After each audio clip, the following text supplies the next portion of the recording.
दोस्तों बहुत बहुत स्वागत है आप सभी का एक बार फिर से। जी हाँ दोस्तों, आज पूरे दिन की कई महत्वपूर्ण और बड़ी खबरें निकलकर सामने आ रही हैं। जानेंगे सभी खबरों को विस्तार से। तो दोस्तों, खबरों में आगे बढ़ने से पहले वीडियो को एक प्यार भरा लाइक जरूर कर दें और ताजा खबरों को जानने के लिए चैनल को सब्सक्राइब भी जरूर कर लें।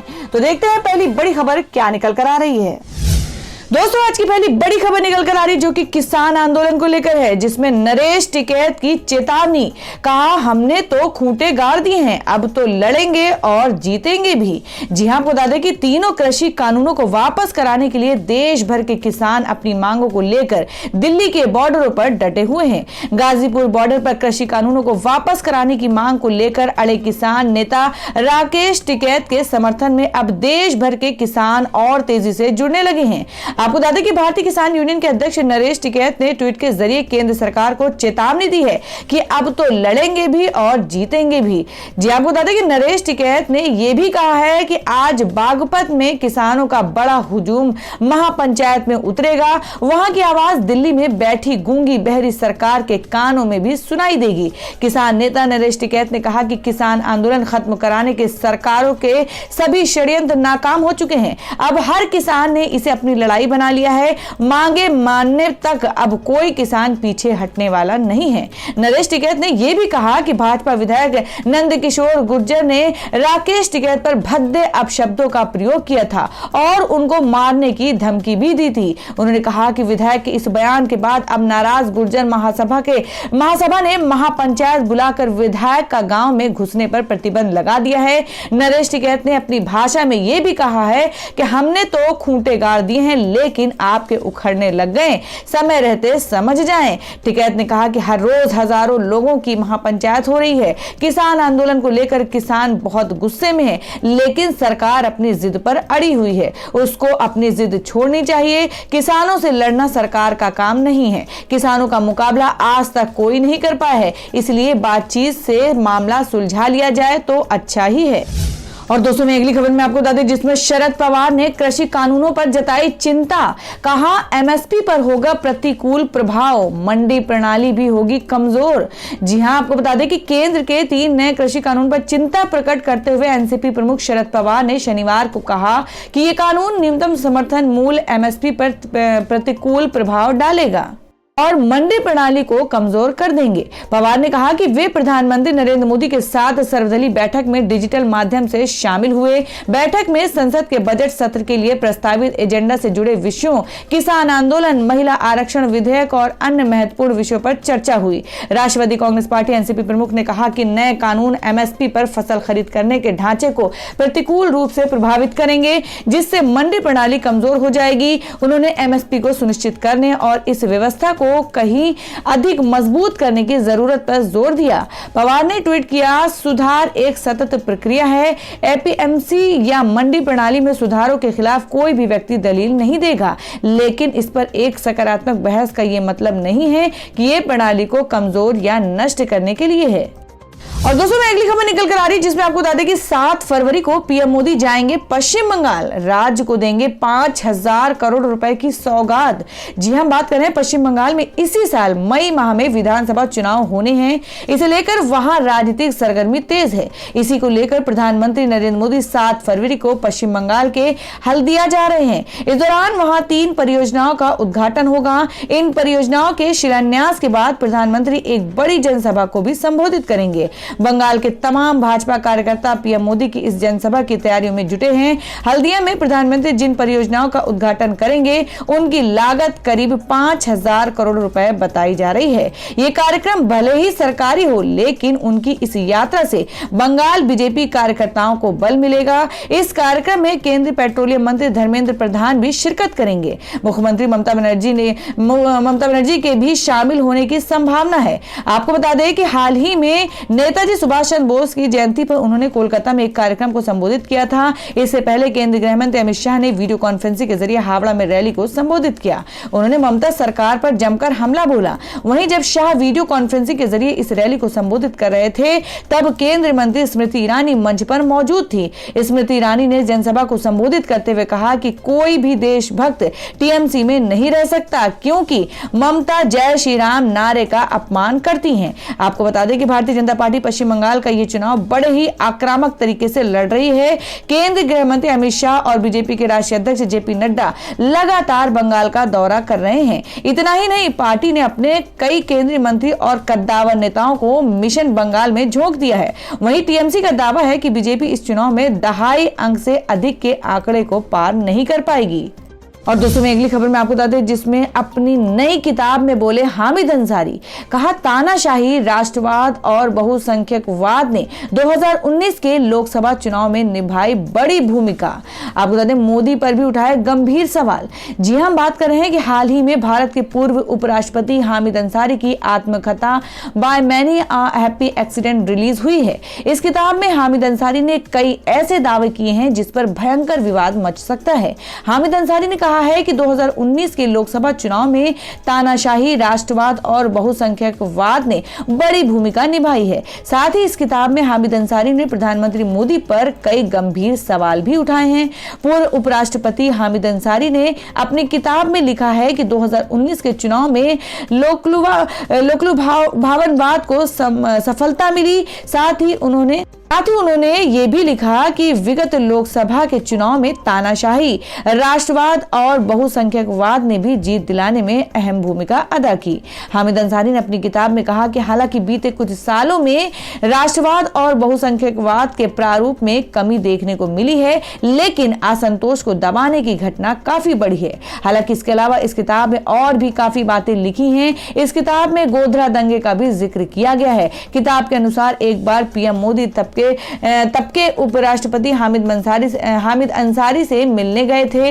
मिलने के दौरान हामिद अंसारी ने पीएम मोदी को कहा कि आपने अपने शासनकाल के दौरान गोधरा दंगा क्यों होने दिया, जिस पर पीएम मोदी ने जवाब देते हुए कहा कि लोग सिर्फ एक पहलू को देखते हैं, लेकिन अच्छे काम को नजरअंदाज कर देते हैं। साथ ही नरेंद्र मोदी ने कहा कि वे मुस्लिम लड़कियों की शिक्षा के लिए अच्छा काम कर रहे हैं। इस पर हामिद अंसारी ने नरेंद्र मोदी को कहा कि वे इन कामों का प्रचार किया करें, जिस पर नरेंद्र मोदी ने कहा कि ये मेरी राजनीति को सूट नहीं करता है। साथ ही हामिद अंसारी ने यह भी लिखा है कि सबको मिलाकर चलने वाली संस्कृति, भाईचारा जैसे संवैधानिक मूल्य राजनीति से गायब होते जा रहा है और इसकी जगह उनके विपरीत धारणाओं को बढ़ावा दिया जा रहा है। अपनी आत्मकथा में हामिद अंसारी ने अपने राजनयिक जीवन और उपराष्ट्रपति कार्यकाल के दौरान के कई अनुभवों को साझा किया है।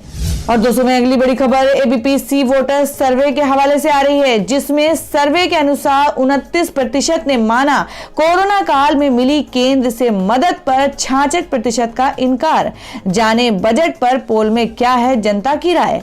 जी हम बात कर रहे हैं कि 1 फरवरी से संसद में आम बजट पेश किया जाएगा। इससे पहले एबीपी न्यूज सी वोटर ने प्री बजट सर्वे किया है, जिसमें लोगों से सवाल पूछा गया है कि क्या कोरोना काल में सरकार ने लोगों की मदद की। 29% ने माना कि कोरोना काल में केंद्र से मदद मिली, पर 66% का जवाब इनकार में था।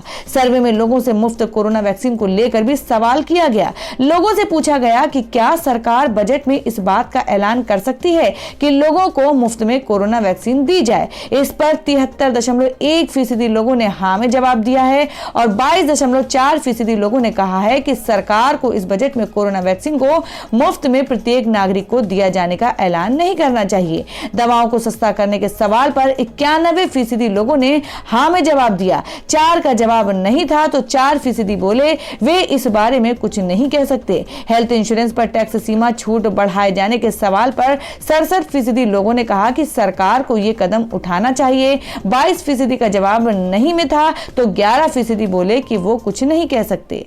तो दोस्तों, आप लोगों की क्या राय है कि क्या सरकार को कोरोना वैक्सीन फ्री में देना चाहिए? आप अपनी राय कमेंट बॉक्स में जरूर दें। बढ़ते अगली खबर की ओर। और दोस्तों में एक और खबर मैं आपको बता दूं जो कि पश्चिम बंगाल से है कि ममता बनर्जी की टेंशन बढ़ाएंगे ओवैसी। बंगाल चुनाव में जीत के लिए बिहार के विधायक उतारे मैदान में। जी हम बात करें पश्चिम बंगाल विधानसभा चुनाव 2021 के लिए ऑल इंडिया मजलिस इत्तेहादुल मुस्लिमीन के नेता असदुद्दीन ओवैसी ने पार्टी के 8 नेताओं को पर्यवेक्षक नियुक्त किया है।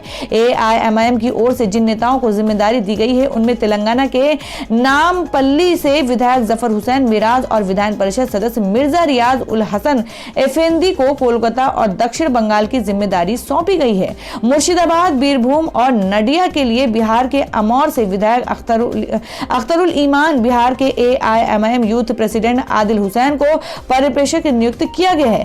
तो दोस्तों, खबरों में आगे बढ़ने से पहले जान लेते हैं आज के माइंड के उसके सवाल को। आज का सवाल है, आपको बताना है कि केरला की राजधानी कहाँ है। इसका जवाब आपको वीडियो के नीचे कमेंट बॉक्स में देना है और सही जवाब देने वालों को रैंडमली से लिखा जाएगा और वो जीत सकते हैं बम्पर पुरस्कार। तो बढ़ते हैं अगली खबर की ओर। और दोस्तों, अगली खबर में आपको बता दें कि OTT प्लेटफॉर्म और डिजिटल अखबार के लिए जारी होंगी गाइडलाइन। तांडव विवाद के बाद एक्शन में आया केंद्र। जी हां, आपको बता दें कि वेब सीरीज तांडव पर विवाद के बाद केंद्र सरकार ने OTT प्लेटफॉर्म को लेकर जल्द गाइडलाइन जारी करने का निर्णय लिया है। केंद्रीय मंत्री प्रकाश जावड़ेकर ने रविवार को कहा, OTT पर चलने वाले कुछ सीरियल के बारे में बहुत शिकायतें आई हैं और उसका संज्ञान लिया गया है। OTT की फिल्म, कार्यक्रम, डिजिटल अखबार पर press counselling, cable television sensor board का कानून लागू नहीं होता था। इनके संचालन के लिए जल्द ही सुचारू व्यवस्था की घोषणा की जाएगी। मालूम हो कि हाल ही में वेब सीरीज तांडव को लेकर देश भर में विरोध देखने को मिला है। वेब सीरीज के खिलाफ देश के कई राज्यों में FIR की गई है। सीरीज पर हिंदू भावनाओं को ठेस पहुंचाने का आरोप लगा है। महाराष्ट्र के गृह मंत्री अनिल देशमुख ने भी कहा था कि तांडव को लेकर शिकायतें मिली हैं। तब उन्होंने कहा था कि केंद्र सरकार को OTT पर जो भी सीरीज या फिल्में रिलीज होती हैं उसके लिए कानून बनाना चाहिए ताकि ऐसी घटनाएं फिर ना हो सके। और दोस्तों, में अगली बड़ी खबर निकल कर आ रही है जिसमें आपको बता दें कि पश्चिमी यूपी ना बन जाए किसान आंदोलन का केंद्र। भाजपा नेताओं को डर, योगी सरकार के लिए अच्छा संकेत नहीं। जी हां, बात कर रहे हैं कि कृषि कानून पर किसान संगठन के प्रदर्शनों को नया बल मिल चुका है। गणतंत्र दिवस पर हुई हिंसा के बाद कई किसान लौटने लगे थे। हालांकि इसके बाद उत्तर प्रदेश पुलिस की किसानों को गाजीपुर बॉर्डर खाली करने की चेतावनी काम नहीं आई और भाकियू नेता राकेश टिकैत के रोने के बाद भावनात्मक रूप से उनसे जुड़े पश्चिमी यूपी के लोगों ने दिल्ली की तरफ कूच करना शुरू कर दिया। टिकैत के आह्वान पर 2 दिन पहले ही मुजफ्फरपुर में महापंचायत का भी आयोजन हुआ था। इससे अब माना जा रहा है कि किसान प्रदर्शनों को मिला बल यूपी की योगी आदित्यनाथ सरकार के लिए मुश्किलें पैदा कर सकता है। गाजीपुर, सिंघू और टिकरी बॉर्डर पर किसानों के बड़ी संख्या में जुटने के बाद प्रधानमंत्री मोदी ने एक दिन पहले ही ऑल पार्टी मीटिंग में कहा था कि वे किसानों से एक टेलीफोन कॉल ही दूर हैं। पीएम ने कानूनों को 1.5 साल रोकने के कृषि मंत्री के वादे को भी दोहराया था। खुद भाजपा सरकार के एक मंत्री ने माना था कि योगी आदित्यनाथ सरकार की गाजीपुर में पुलिस बल के जरिए धरना स्थल को खाली कराने की कोशिश उल्टी पड़ गई। गौरतलब है कि मोदी सरकार गाजीपुर प्रदर्शन स्थल पर हुई घटना से पहले कृषि कानून के खिलाफ हो रहे विरोध को पंजाब और हरियाणा तक सीमित मान रही थी, लेकिन टिकैत के आंसू बहाने के बाद अब आंदोलन की आग पश्चिमी यूपी तक फैल गई है। भाजपा में कई नेताओं ने डर जताया है कि पश्चिमी उत्तर प्रदेश आने वाले समय में किसान आंदोलन का केंद्र बन सकता है, जो कि योगी आदित्यनाथ सरकार के लिए मुश्किल पैदा करेगा। इसकी एक वजह यह है कि 2014 से लेकर 2019 तक भाजपा ने यूपी के जाटलैंड कहे जाने वाले पश्चिमी यूपी में जबरदस्त सीटें हासिल की हैं। अपनी हिंदुत्ववादी पार्टी की छवि की वजह से भाजपा ने इस क्षेत्र में मजबूत कही जाने वाली रालौत के बड़े नेता को भी हरा दिया था। लेकिन अब कृषि कानूनों पर विरोध प्रदर्शन के बाद भाजपा नेताओं को डर है कि जाट समुदाय को दोबारा अपनी तरफ लाना नामुमकिन भी साबित हो सकता है। और दोस्तों, अगली खबर में आपको बता दें कि अधीर रंजन चौधरी बोले, कहा मोदी नहीं बन पाए हर वर्ग के नेता, हिंदू नेता के तौर पर है पीएम की पहचान। जी हां, आपको बता दें कि लोकसभा में कांग्रेस के नेता अधीर रंजन चौधरी का कहना है कि पीएम नरेंद्र मोदी हिंदुस्तान के सभी वर्गों के नेता नहीं है। उनका कहना है कि हिंदू नेता के तौर पर ही मोदी की पहचान है और वे इसी पहचान के सहारे हिंदुस्तान पर राज करना चाहते हैं। आपको बता दें, कुछ मीडिया में सीधी बात कार्यक्रम में जब उनसे एंकर पूछा कि मोदी पिछले लोकसभा चुनाव में 306 सीटें जीतकर आए हैं, इतनी बड़ी जीत इंदिरा गांधी के बाद पहली बार किसी को मिली है, फिर भी आप उन्हें सभी वर्गों का नेता क्यों नहीं मान रहे? चौधरी का जवाब था कि ये उनकी खामियां हैं। यूपी में एक भी मुसलमान को जगह नहीं दी क्योंकि मोदी उनके नेता नहीं बनना चाहते। हिंदू ज्यादा हैं, इस वजह से मोदी ध्रुवीकरण की राजनीति करते हैं। एंकर ने जब पूछा कि लोक सत्र में जो जीते वो सिकंदर तो कांग्रेस कांग्रेस इस तरह की राजनीति क्यों नहीं करती। अधीर रंजन का कहना था कि उनकी पार्टी ध्रुवीकरण की राजनीति नहीं करती। विश्व में जहां भी ऐसी राजनीति हुई है उसका हश्र सभी ने देखा है। उनका कहना था कि कांग्रेस का हिस्सा बनना उनके लिए गर्व की बात है। कांग्रेस ने आजादी की लड़ाई में हिस्सा लिया, इसका एक स्वर्णिम इतिहास है। उनका कहना है कि भारत में इस समय धर्म की राजनीति हो रही है, लेकिन ये चीज हमेशा कायम नहीं रहेगी। उनका कहना था कि ये परमानेंट फीचर नहीं है। कांग्रेस फिर से जोरदार प्रदर्शन करेगी। नेता को लेकर पूछे गए सवाल पर उन्होंने कहा कि हमारे पास सोनिया गांधी, मनमोहन सिंह और राहुल गांधी जैसे नेता हैं। और दोस्तों अगली खबर में आपको बता दें, जिसमें पत्रकारों की गिरफ्तारी पर बोले राहुल और प्रियंका गांधी। कहा जो सच से डरते हैं वे सच्चे पत्रकारों को गिरफ्तार करते हैं। जी हां, आपको बता दें कि कांग्रेस पूर्व अध्यक्ष राहुल गांधी तथा महासचिव प्रियंका गांधी वाड्रा ने किसान आंदोलन को कवर कर रहे पत्रकारों को गिरफ्तार कर उनके खिलाफ प्राथमिकी दर्ज करने के लिए सरकार पर तीखा हमला करते हुए रविवार को कहा कि वे सच बोलने वालों से डरती हैं, इसलिए उनकी आवाज दबाने की कोशिश कर रही हैं। राहुल गांधी ने ट्वीट किया, जो सच से डरते हैं वे सच्चे पत्रकारों को गिरफ्तार करते हैं। वहीं प्रियंका गांधी वाड्रा ने कहा, किसान आंदोलन कवर कर रहे पत्रकारों को गिरफ्तार किया जा रहा है, उन पर मुकदमे दर्ज किए जा रहे हैं, कई जगहों पर इंटरनेट बंद कर दिया है। भाजपा सरकार किसानों की आवाज को कुचलना चाहती है, लेकिन वे भूल गए हैं कि जितना दबाओगे उससे ज्यादा आवाजें आपके अत्याचार के खिलाफ उठेंगी। कांग्रेस ने अपने आधिकारिक पेज पर ट्वीट किया और कहा, तानाशाह सल्तनत को सत्य से डर लगता है, तानाशाह सल्तनत को अहिंसा से डर लगता है, इसलिए तानाशाह सल्तनत का शासक निष्पक्ष पत्रकारिता पर जुल्म करता है। पार्टी के संचार विभाग के प्रमुख रणदीप सिंह सुरजेवाला ने कहा, भाजपा की शह पर आंदोलनकारी किसानों पर आक्रमण की पोल खोलने वाले पत्रकारों पर झूठे मामले दर्ज करके और आंदोलन की जगहों पर मोबाइल इंटरनेट बंद करके आप किसान आंदोलन को दबा नहीं पाएंगे, देश की आवाज बंद नहीं कर पाओगे। और दोस्तों अगली खबर आ रही बिहार से। जी आपको बता दें, जिसमें उपेंद्र कुशवाहा ने सीएम नीतीश कुमार से की तीसरी मुलाकात। रालोसपा के जदयू में विलय की बात आगे बढ़ी। जी हम बात कर रहे हैं मुख्यमंत्री नीतीश कुमार से एक अड़े मार्ग स्थित सीएम आवास पर जाकर राष्ट्रीय लोक समता पार्टी के अध्यक्ष उपेंद्र कुशवाहा ने रविवार यानी 31 जनवरी को मुलाकात की। इस दौरान जदयू के वरिष्ठ नेता एवं राज्यसभा सांसद वशिष्ठ नारायण सिंह भी मौजूद थे और करीब 1 घंटे की मुलाकात में दोनों के बीच बहुत सारी बातें हुई। सूत्रों का दावा है कि सब कुछ सही रास्ते पर है, आगे का इंतजार कीजिए। मुलाकात के बाद सीएम आवास से बाहर निकले कुशवाहा ने भी स्वीकार किया कि नीतीश से वे कभी अलग नहीं थे। हाँ, हमारी अपनी अपनी राजनीति है, आगे के बारे में अभी कुछ भी कहना जल्दबाजी होगी। बहरहाल दोनों नेताओं के बीच इस मुलाकात को लेकर सियासत में फिर नए राजनीतिक समीकरण बनने और सियासी उलटफेर की चर्चा गर्म हो गई है। हालांकि कुशवाहा ने खुद इस मुलाकात के बाद में ज्यादा बताने से परहेज किया, लेकिन सूत्रों का दावा है कि विलय की बात आगे बढ़ गई है, कुछ अड़चन है जिसे जल्द ही दूर कर लिया जाएगा। वैसे रालोसपा के एक वरिष्ठ नेता ने बताया कि लोक जनशक्ति पार्टी को राजग से बाहर का रास्ता दिखाने पर आमदा जदयू ने रालोसपा को साथ आने का ऑफर दिया है, किंतु प्रत्यक्ष तौर पर कुशवाहा जदयू में रालोसपा के विलय के सवाल को खारिज करते हैं। उन्होंने ये भी कहा कि जदयू को भी अपनी भावना से अवगत करा दिया गया है। और दोस्तों अगली खबर में जान लेते हैं क्या है देश भर में मौसम के ताजा हालात। जी आपको बता दें कि ठंड से बेहाल उत्तर भारत, अगले 3 दिनों तक पड़ेगी कड़ाके की ठंड। जी आपको बता दें वहां है ऑरेंज अलर्ट जारी। जी हाँ, बात करें कि जनवरी का महीना खत्म होने को है, लेकिन लोगों को सर्दी से कोई राहत नहीं मिली। उल्टा भीषण सर्दी ने लोगों का जीना मुहाल किया हुआ है। दिल्ली समेत पूरा उत्तर भारत घने कोहरे और शीतलहर की चपेट में है। दिल्ली में कल भी सुबह घना कोहरा छाया हुआ है। शहर में अधिकतम तापमान 22 डिग्री सेल्सियस और न्यूनतम 4 डिग्री सेल्सियस तक पहुंच गया है। तो वहीं यूपी बिहार का भी यही हाल है। मौसम विभाग के मुताबिक दिल्ली में 3 फरवरी से 5 फरवरी के बीच हल्की बारिश हो सकती है। तो वहीं बिहार में ऑरेंज अलर्ट जारी किया गया है और अगले 3 दिनों तक भीषण सर्दी की चेतावनी जारी की गई है। दिल्ली के एयर क्वालिटी इंडेक्स में पिछले दिनों के मुकाबले सुधार हुआ है, लेकिन अभी भी आबो हवा में प्रदूषण बरकरार है। केवल दिल्ली ही नहीं, गिलगित बल्टिस्तान, मुजफ्फराबाद और हिमाचल प्रदेश में बारिश और बर्फबारी की आशंका है।